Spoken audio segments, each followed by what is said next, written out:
Good morning, কেমন আছেন সবাই? সুখে ফ্যামিলি একটি নতুন ব্লগে আপনাদের স্বাগত জানাই। আজকে হচ্ছে শনিবার সকাল, আর এখন বাজে সকাল 5:30, 5:15, সরি।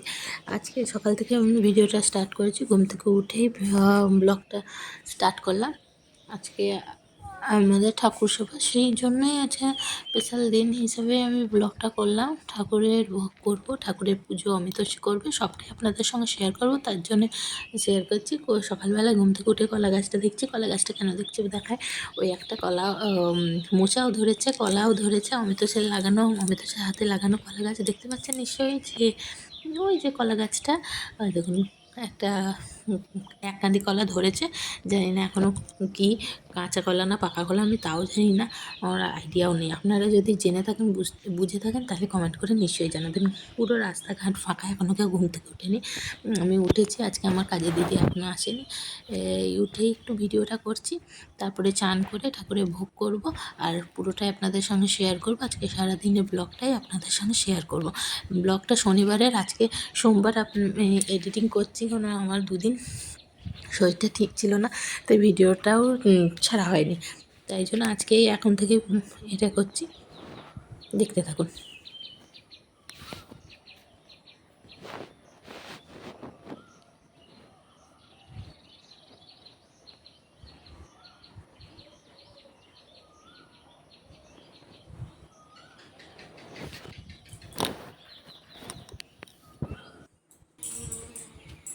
যা গরম পড়েছে, রাস্তায় একটু হাঁটছি, একটু চলে দেখাচ্ছি। আমি দাঁত মাজতে মাজতে একটু হাঁটি। আমার চান করা হয়ে গেছে, চান করে এসে সব গাছানো শুরু হয়ে গেছে। আগের দিনে আমি তো বাজার করেছিল, সমস্ত ফলের বাজার, সবজি বাজার। এখন আমি ভেন্ডিটা কাটছি, ভেন্ডি ভাজা করব, আর ভেন্ডি ভাজা করব, পটল ভাজা আর কুমড়ো ভাজা। কুমড়ো আর পটলটা ওইদিকে কেটেছি, আর এই বাটিতে ভেন্ডিটা ধুয়ে কাটছি, আর আলু ভাজা আর আলুর দম আর পোলাও, এই কটাই রান্না করব। রান্না শুরুও করে দিয়েছি। এখন আমি পটলটা ভাজছি, আগে সব ভাজাগুলো করে নিই, তারপরে আমি যখন রান্নাটা করি অমিতোষ তখন ভিডিওটা করে। আমার ভাজাগুলো সব কমপ্লিট হয়ে গেছে, তারপর আমি আলুর দমও বসিয়ে দিয়েছি। আলুর দমটা একবারে করছি, মানে আলুটাকে ভালো করে ভেজে নিয়েছি, তারপরে জিরে আর শুকনো লঙ্কা ফোড়ন দিয়ে, আদা বাটা, জিরে গুঁড়ো দিয়ে আলুর দমটা করবো।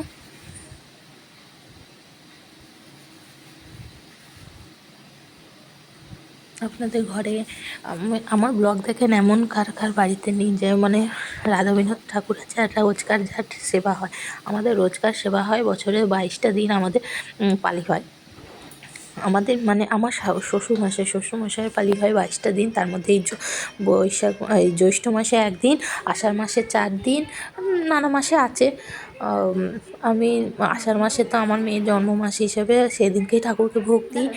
আজকে ওটা অমিতোষের ইচ্ছা ছিল যে আমি পুজো করবো, তুমি একটু ভোগ দিও, তাই আজকে ভোগ দিচ্ছি।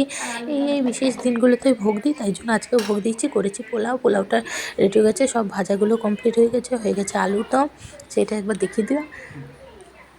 চলো এবার ঠাকুরকে দিয়ে আসবো। ঠাকুরকে বাড়ার সময় আর ভিডিওটা করতে পারিনি, কারণ তখন অমিতোষ স্নান করছিল, কে ভিডিওটা করে দেবে বলে করতে পারিনি। এখন অমিতোষ পুজো করছে, আমি ঠাকুরের ভোগও একবারে দিয়ে দিয়েছি, কিন্তু অমিতোষ পুজোটা একবার এমনি নৈবেদ্যের পুজো হবে, তারপর ফলের পুজো ভোগ পরে দেওয়া হবে। তাই জন্য ভোগটা আমি ঘরে এনে ওইদিকে আলাদা করে রেখেছি, কারণ অন্যের ভোগ আমাদের নৈবেদ্যের সঙ্গে টাকানো হয় না। আমি বলি অমিতোষকে একসঙ্গে পুজোটা করে দিতে, কিন্তু অমিতোষ বলল না, একসঙ্গে পুজোটা হয় না, কারণ তুমি মুড়ি আর ভাত কি একসঙ্গে খাও, তেমনি ঠাকুরকেও একসঙ্গে দেওয়া হয় না। ওর জন্য ঠাকুরকে আগে ফলের নৈবেদ্য দিয়ে আগে পুজো হয়, তারপরে ভাতের নৈবেদ্য মানে অন্ন প্রসাদ দিতে হয়।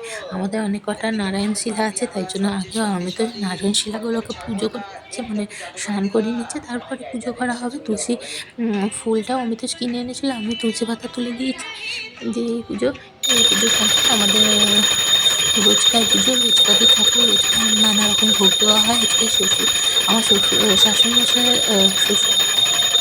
শ্বশুরমশাই থাকলে শ্বশুরমশাই পুজো করে, শ্বশুরমশাই না থাকলে আমরা এমনি ঠাকুরমশাইকে দিয়ে পুজো করাই। কিন্তু রোজকার পুজো রোজকার করতে হয়। আমাদের অনেকগুলো শরিক আছে, মানে আমার শ্বশুরবাড়িতে অনেক শরিক আছে, সবাই পুজো করে। আবার আমার শাশুড়ি মায়ের বাবার বাড়ির তরফে অনেকের মানে পুজো করে বলি না, মানে রোজকারই ঠাকুর সেবা হয়। সবার না কারোর পালি থাকে, আর সবাই সবার পালিতে অন্যের ভোগ দিতেই হয়। এই ঠাকুরের অন্যের ভোগ মাস্ট, অন্যের ভোগ দিতেই হবে। আর এই রাধা বিনোদ পুজোয় মানে আমার শ্বশুরবাড়ি আমি এই বাড়িতে বিয়ে হওয়ার পর থেকে জেনেছি এই ঠাকুরই এখন সব। আর সত্যিই সব, মানে ধ্যানে জ্ঞানে এই ঠাকুর আমাদের হৃদয়ে আছে। রাধা বিনোদের দয়াতেই সব চলছে। উনি যেন ভালো রাখুক আমাকে। আমি কালকে অবধি ভয় পাচ্ছিলাম যে ঠাকুরের ভোগ দিতে পারবো কি না। সত্যিই ঠাকুর আমার হাতে ভোগ নেবে বলে আমি ঠাকুরকে একটু ভোগ করে দিতে পেরেছি। আমার নিজেকে খুব ভালো লাগছে। এই ভোগ সবাই নানা রকম ভোগ দেয়, সবাই তো আমার থেকে অনেকটা দিতে পারে। তারপরে আমি ভিডিওটা আর কন্টিনিউ করতে পারিনি। তারপর চরম গরম ছিল, সবাইকে প্রসাদ মশাদ দিয়ে আমি খুব টায়ার্ড হয়ে পড়েছি। তারপরে আমি এখন যে ফলটা কাটছি দেখছেন, এটা হচ্ছে সন্ধ্যেবেলার জন্য। সন্ধ্যেবেলায় শীতল হবে, ওর জন্য ফলটা কাটছি।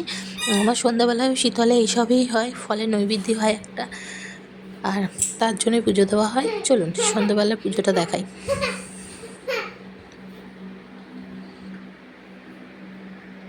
এখন আমি এটা কাটছি। মানু এখানে কী করছে? কৃষ্ণ সেজে দাঁড়িয়ে আছে।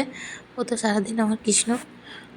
বললি না রাধা বিনোদ আমাদের মধ্যেই আছে, হয়তো রাধা বিনোদ দেখে দিয়ে আমাকে প্রমাণ করছে উনি আমার মধ্যেই আছে।